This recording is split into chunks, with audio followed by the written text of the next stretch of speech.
Dan untuk membahas arah kebijakan Presiden dan Wakil Presiden terpilih Prabowo Subianto dan Gibran Rakabuming Raka, ihwal peningkatan persentase bauran biodiesel, telah hadir bersama kami di studio CNBC Indonesia, Wakil Ketua Umum Bidang Promosi dan Komunikasi APROBI, Chatra Aradea Thoras. Selamat pagi Pak Chatra, apa kabarnya? Pagi, baik, terima kasih. Pak Chatra, kita tahu bahwa implementasi B35 sudah dilaksanakan dan tahun lalu ya, kalau saya tidak salah, percobaan untuk B40 juga sudah dilakukan dan berhasil untuk sektor otomotif. Nah, sebenarnya seperti apa sih harapan Anda dari APROBI khususnya bagi pemerintahan yang terpilih yaitu Prabowo dan juga Gibran Rakabuming untuk industri biodiesel ini? Baik, kalau dari kami ya, APROBI itu selalu mendukung mandat dari pemerintah dan untuk pemerintahan ke depannya kami berharap agar nantinya tetap mendukung program biofuel di Indonesia. Sebagai contohnya nanti mungkin ada akselerasi program bioetanol di Indonesia. Nah, lalu apa harapannya untuk bisa tercapai bioetanol di Indonesia, dan belum lagi kita tahu ada beberapa ambisi gitu ya, termasuk untuk mencapai B100 gitu di Indonesia. Kalau dari APROBI dan anggota kita sebenarnya yang paling kita butuhkan itu adalah regulasi dari pemerintah dan juga kita berharap adanya kepastian hukum agar nantinya teman-teman dari anggota yang mau investasi lebih itu agar lebih tenang gitu hatinya mau investasi di Indonesia. Sejauh ini seperti apa terkait dengan regulasi dan mungkin insentif, apakah sejauh ini sudah diberikan oleh pemerintah? Kalau saat ini sebenarnya regulasi itu sudah ada ya dan sudah berjalan dari program ini berjalan dari tahun 2011-2012. Cuman kita berharap agar nantinya dari pemerintah, dari regulasi tersebut dan kebijakan-kebijakannya bisa lebih mendukung para produsen kita.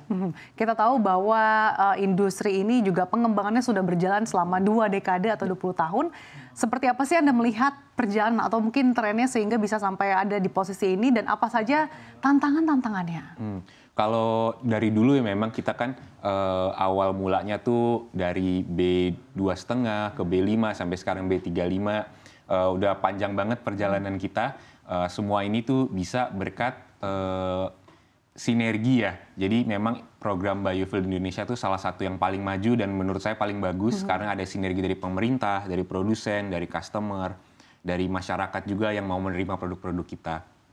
Mungkin kalau tantangan yang paling besar yaitu sih tadi mungkin saya bilang kita butuh kepastian hukum gitu untuk berbisnis di Indonesia ini. Oke, dengan harapan adanya kepastian dan juga regulasi hukum di tanah air, lalu bagaimana APROBI sebagai asosiasi di industri ini untuk bisa menyamakan visi misi dan juga target bersama dengan pemerintahan berikutnya?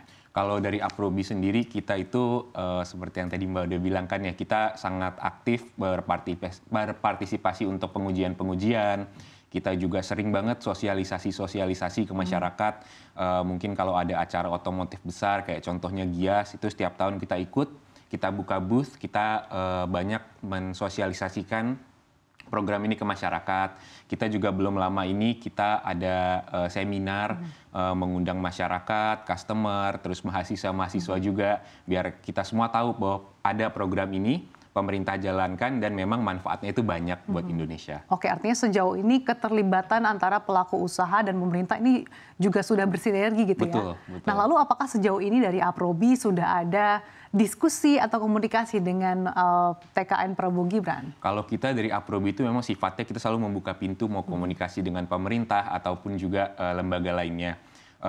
Sebelum ini ya, waktu memang masa-masa pemilihan itu kita pernah diundang di FGD beberapa kali gitu. Jadi memang kami rasa kalau nanti Pak Prabowo dan Pak Gibran sebenarnya juga udah tahu manfaat-manfaat program ini dan moga-moga dilanjutkan ke depannya. Apa highlight yang waktu itu dibahas dalam FGD yang dilakukan? Kita bahas itu benefit-benefitnya dari program ini seperti pengurangan emisi, kita juga membantu menjaga harga tandan buah segar sawit itu untuk kesejahteraan petani, pengurangan impor. Jadi harusnya tim Pak Prabowo, Pak Gibran udah tahu lah ya gitu. Tapi seperti apa sih Anda melihat keseriusan pemerintah untuk terus mendukung dan mengembangkan industri ini, dan juga bagaimana Anda melihat kan beberapa waktu lalu juga sudah terdapat debat gitu ya beberapa kali. Bagaimana Anda melihat bahwa memang terkait dengan pengembangan atau akselerasi industri biofuel ini betul-betul menjadi fokus dari pemerintahan ke depan? Kalau kita melihat ya dari awalnya program ini berjalan sampai sekarang kita lihat pemerintah ini benar-benar serius, dan aku rasa kemarin dari debat-debat itu kan memang program ini salah satu yang dimajukan. Jadi kita melihat mereka itu semangat gitu untuk program ini, jadi kita ikutan semangat juga. Oke.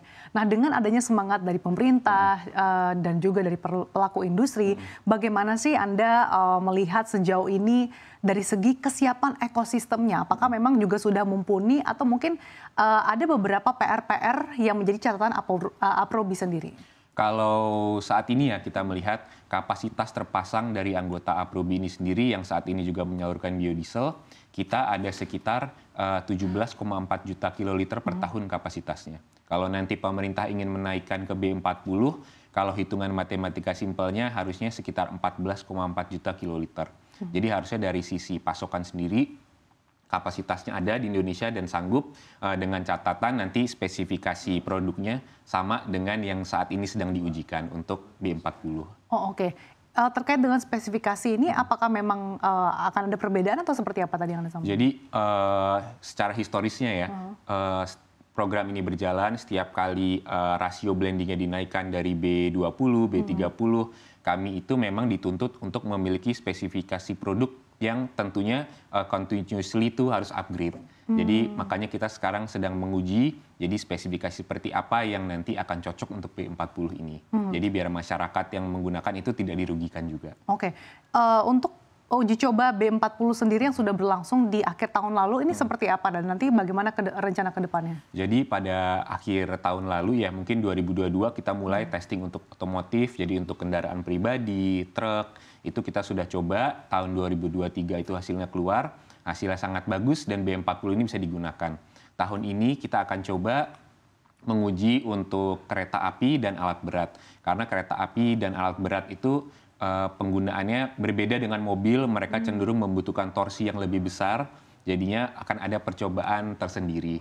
Oh, oke. Jadi mungkin alasan kenapa tidak langsung diberlakukan atau diimplementasikan karena tadi ada beberapa spesifikasi yang berbeda gitu ya dengan sektor otomotif. Betul. Nah, kalau untuk roadmap-nya sendiri sebetulnya terkait pengembangan industri biofuel dan kemudian termasuk di dalamnya untuk mencapai B100 ini apakah memang sudah terdapat roadmap yang cukup jelas? Jadi memang kalau dari pemerintah sendiri itu sudah punya roadmap ya. Cuman roadmap ini kan berkala akan diupdate terus oleh pemerintah. Dan memang kalau aku melihat kan kemarin ada katanya mau akselerasi. Jadi mungkin aku rasa roadmap ini akan diupdate kembali.